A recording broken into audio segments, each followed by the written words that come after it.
Terrific. Thank you, Rob.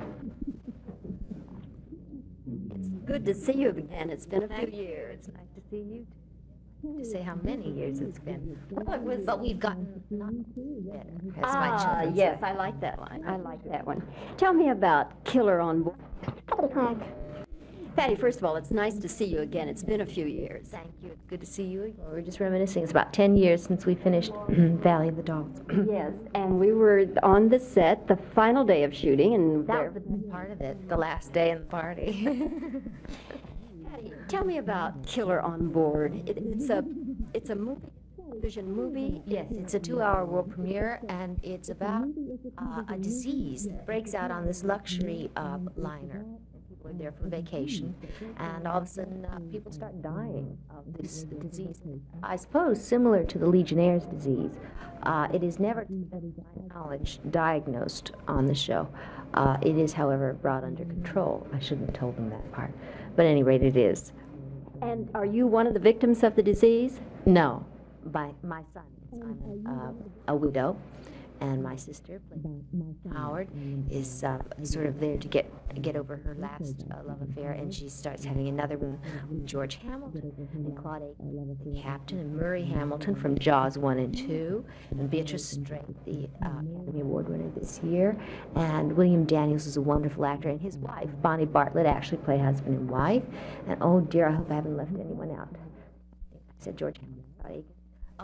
Jane Seymour, who was from Captains and Kings. We worked together in that. Did I say Murray? I guess I said just about everybody. But was it actually shot on a ship, or where Yes, was it was. I think that's one of the things that made it so alluring to all of us. We took a cruise from Hawaii to San Francisco, and it was really more like a party, except when we were in a scene.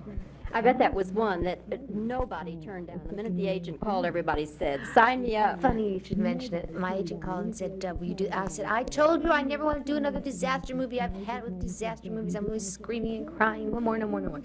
And she said, well, I just wanted to mention that, I said, I don't hear about it. Well, they're not paying all that much, but you see, you would leave on the ship. I said, what time? When do I have to be packed? Could you take your family as well? Yes, unfortunately for me, John was doing a pilot film for a series on another network, and which sold, by the way, and it will be on this fall. And so he couldn't go. So my sister-in-law went with me, and she's a professor.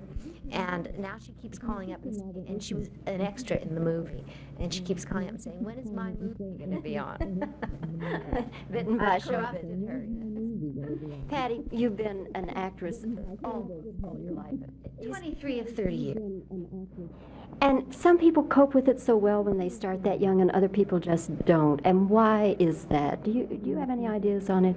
I don't think that anyone knows the exact reason for sure, and I'm sure it depends on the person and the situation and the time and all of that. I think that one of the ingredients to handling it successfully is to have some pretty solid basics to begin with, which I was given so by my parents. I think that has an enormous amount to do with it. When you talk about basics, you mean just philosophy of life, or what? Yes, fundamentals, sort of the ability to keep things in perspective and to realize that there's always someone following right behind who can take your place, and no one is indispensable. It's good to see you again. Thank you. The And feeling is mutual. looking at your film. I hope so. Thank you. I think it'll be very enjoyable.